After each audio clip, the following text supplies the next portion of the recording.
محبت کی علامت ہے عبادت میں فنا ہونا، محبت کی علامت ہے عبادت میں فنا ہونا، شہادت کی حقیقت ہے فنا ہو کر بقا ہونا۔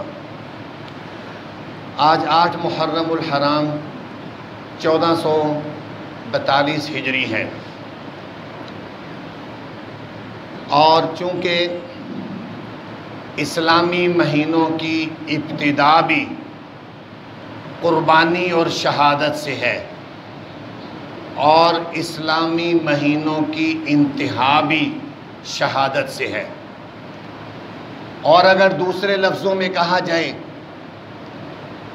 پوری اسلام کی تاریخ کو اٹھا کر دیکھا جائے تو شہادت ہی شہادت بھری ہوئی۔ ذی الحج میں خلیفہ سوم حضرت عثمان ابن عفان کی شہادت ہے۔ 27 ذی الحج کو خلیفہ دوم حضرت عمر ابن خطاب کی ان پر قاتلانہ حملہ ہوا، اور 1 محرم کو ان کی شہادت ہے، اور 10 محرم کو اہل بیت اطہار حضرت حسین رضی اللہ تعالی عنہ اور ان کے رفقا 72 لوگوں کی میدان کربلا میں شہادت ہے۔ تو اسلام میں کوئی ایک شہید نہیں، اسلام میں شہیدوں کی لا تعداد ان کی گنتی ہے، اس لیے کہ اللہ تعالیٰ نے قرآن پاک میں جہاں شہید کا ذکر آیا وہاں منع کر دیا کہ اس شہید کو مردہ مت کہو، وَلَا تَقُولُوا لِمَن يُقْتَلُ فِي سَبِيلِ اللَّهِ أَمْوَاتٌ، اور نہ کہو ان لوگوں کو جو اللہ کی راہ میں شہید ہوئے ہیں مردہ نہ کہو، یہ مردہ نہیں ہے بل احیاء، یہ زندہ ہیں، وَلَٰكِن لَا تَشْعُرُونَ، لیکن تم اس کا شعور نہیں رکھتے۔ جو شہادت کے مرتبے پر فائز ہوا ہے اس کو شہید کہتے ہیں۔ شہید کون ہوتا ہے؟ شہید اس کو کہتے ہیں جو توحید و سنت کی سربلندی کے لیے، قرآن و سنت کی سربلندی کے لیے، اعلاء کلمات اللہ کے لیے میدان کارزار میں اپنی جان قربان کر دے، وہ شہید ہے۔ اور اتنی عظیم الشان یہ موت ہے شہادت کی۔ موتیں تو بے شمار ہیں، کوئی ایکسیڈنٹ سے مرتا ہے، کوئی بیماری سے مرتا ہے، لیکن یہ شہادت کی موت اتنی عظیم الشان موت، اتنی عظیم الشان موت ہے، خود آقا دو جہاں نے بار بار اس موت کو طلب کیا۔ فرمایا والذی نفسی بیدی، جس ذات کے قبضے میں میری جان ہے، لَوَدِدتُّ أَن أُقْتَلَ فِي سَبِيلِ اللَّهِ، میں یہ پسند کرتا ہوں کہ میں اللہ کی راہ میں شہید کر دیا جاؤں، پھر زندہ کیا جاؤں، پھر شہید کیا جاؤں، پھر زندہ کیا جاؤں، پھر شہید کیا جاؤں۔ اتنا زیادہ پسند کیا شہادت کی موت کو کہ دنیا میں رہنا تو کسی نے بھی نہیں، سب نے جانا ہے، لیکن وہ کیا خوش قسمت، کون خوش نصیب ہوگا جس کو شہادت کی موت ملے گی۔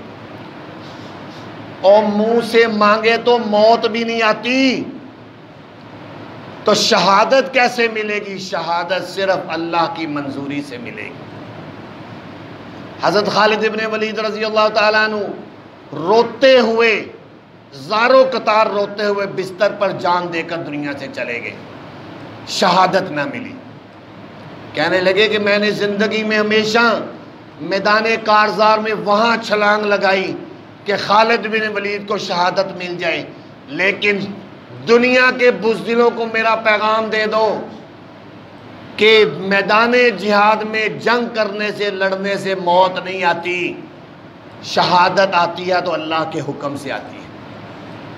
اور نبی پاک صلی اللہ علیہ وسلم نے ارشاد فرمایا، شہید کو جب اللہ کی بارگاہ میں پیش کیا جائے گا قیامت کے دن، اللہ تعالیٰ فرمائیں گے جب شہید آئے گا اس کے جسم سے لہو بہہ رہا ہوگا، اس کے لہو سے مشک و عنبر کی خوشبوئیں پھوٹ رہی ہوں گی۔ اللہ تعالیٰ شہید کو فرمائیں گے جاؤ جنت کے 8 دروازوں میں سے جس دروازے سے بھی چاہو جا کر جنت میں داخل ہو جاؤ، 8 دروازوں سے داخل ہونے کی اجازت۔ شہید کہے گا یا اللہ میری تو کوئی اور ہی تمنا ہے، میری تو کوئی اور ہی خواہش ہے۔ اللہ تعالیٰ فرمائیں گے بتاؤ پھر بتاؤ۔ وہ کہے گا یا اللہ میری خواہش یہ ہے کہ مجھے دوبارہ دنیا میں بھیجا جائے اور میں تیری راہ میں دوبارہ شہید اور قتل ہو کر آنا چاہتا ہوں، کیونکہ جو مزہ تیری راہ میں شہید ہونے میں ہے وہ جنت میں بھی نہیں ہے، وہ مزہ نہیں ہے جنت میں جو تیری راہ میں شہید ہونے۔ تو اللہ تعالیٰ فرمائیں گے اے شہید یہ تو میرا فیصلہ ہے کہ جو دنیا سے ایک دفعہ آ جاتا پھر وہ واپس نہیں جاتا۔ اور پھر نبی پاک صلی اللہ علیہ وسلم نے فرمایا وہ دل نہیں جس میں 2 تمنائیں نہ ہوں، وہ دل ہی نہیں ہے جس میں 2 تمنائیں نہ ہوں، ایک شہادت کی موت کی تمنا اور ایک حج بیت اللہ کی تمنا۔ ہر شخص کے دل میں شہادت کی موت کی تمنا ہونا چاہیے۔ اللہ تعالیٰ سب کو شہادت کی موت کے رتبے پر فائز فرمائے، سب کو حج بیت اللہ کی سعادت نصیب فرمائے۔ یہ کوئی معمولی رتبہ نہیں ہے۔ یہی وجہ ہے حضرت عمر رضی اللہ تعالیٰ عنہ اپنی دعا میں یہ شامل رکھتے تھے ہر وقت، اللہم ارزقنی شہادتاً فی سبیلک، اے اللہ مجھے تیرے راستے کی شہادت چاہیے، ہر وقت دعا مانگتے۔ ووفاتاً فی بلد رسولک، اے اللہ مجھے تیرے پیارے پیغمبر کے شہر کی موت چاہیے۔ اور شہید ہی ہوئے۔ تو اس لحاظ سے یہ کوئی معمولی موت نہیں ہے۔